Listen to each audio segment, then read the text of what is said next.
So here's the spleen. And then if I pull back the spleen,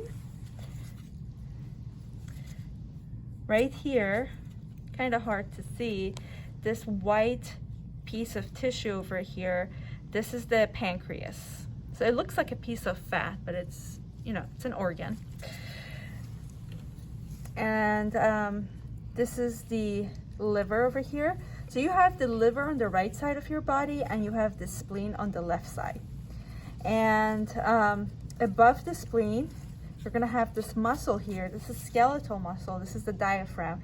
And this is what separates the thoracic cavity in your chest from your abdominal cavity in the stomach. If we open up the thoracic cavity, you could see the heart here. Here are the lungs. Here's the right lung and here's the left lung.